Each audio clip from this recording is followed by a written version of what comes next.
Assalamualaikum warahmatullahi wabarakatuh. Teman-teman, hari ini kita akan belajar tentang pasar. Nah, teman-teman sudah tahu ya, apa itu pasar? Pasar adalah tempat bertemunya antara penjual dan pembeli secara langsung maupun tidak langsung untuk melakukan jual beli barang dan jasa. Nah, di sini penjual biasa disebut dengan produsen, sedangkan pembeli disebut dengan konsumen. Selanjutnya adalah peran pasar dalam perekonomian. Yang pertama, peran pasar sebagai distribusi. Pasar berfungsi sebagai distribusi, maksudnya memudahkan proses pendistribusian dari produsen ke konsumen. Contohnya, jika kita ingin membeli beras, jadi kita tinggal ke pasar tanpa harus ke pabrik beras. Selanjutnya adalah pasar sebagai pembentuk harga. Di pasar terdapat penjual yang menawarkan barang-barang atau jasa kepada pembeli. Nah, pembeli yang membutuhkan barang atau jasa akan berusaha menawar harga dari penjual. Setelah itu, maka terjadilah kesepakatan dan terbentuklah harga. Yang ketiga, yaitu pasar sebagai sarana promosi. Pasar sebagai sarana promosi maksudnya adalah pasar memudahkan produsen untuk mempromosikan barang atau jasa yang akan dijual kepada konsumen.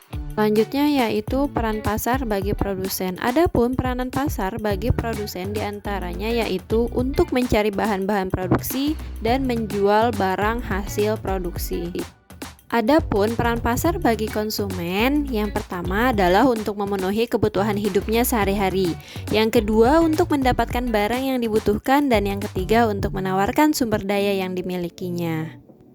Selanjutnya yaitu peran pasar bagi pemerintah. Nah, peran pasar bagi pemerintah yang pertama yaitu menjadi sumber pendapatan bagi negara. Yang kedua, menjadi penunjang bagi kelancaran pembangunan nasional karena terdapat bahan bangunan sebagai penunjang pembangunan dan di pasar pemerintah memperoleh pendapatan yang kemudian pendapatan itu dipakai untuk pembangunan.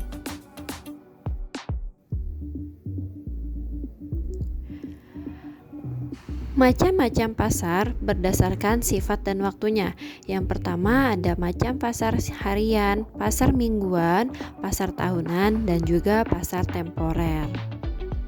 Selanjutnya adalah macam-macam pasar berdasarkan wujudnya. Yang pertama yaitu pasar nyata. Pasar nyata yang dimaksud adalah pasar yang terjadi secara langsung transaksi tawar-menawar atau kegiatan jual beli antara dua belah pihak. Contoh yaitu pasar tradisional. Yang kedua yaitu pasar tak nyata atau pasar abstrak. Dikatakan pasar abstrak karena antara penjual dan pembeli bertemu langsung namun produk atau jasanya tidak tampak. Contohnya seperti pasar uang atau pasar barang berjangka. Sedangkan pasar berdasarkan cara transaksinya ada pasar tradisional dan ada juga pasar modern. Sedangkan macam-macam pasar berdasarkan ruang lingkupnya dibedakan berdasarkan ruang lingkup kegiatannya. Contoh seperti pasar lokal, pasar daerah, pasar nasional, dan pasar internasional. Selanjutnya yaitu macam-macam pasar menurut strukturnya. Yang pertama pasar persaingan sempurna, yang dimana terdapat banyak penjual dan pembeli dan mereka sudah sama-sama mengetahui keadaan pasar.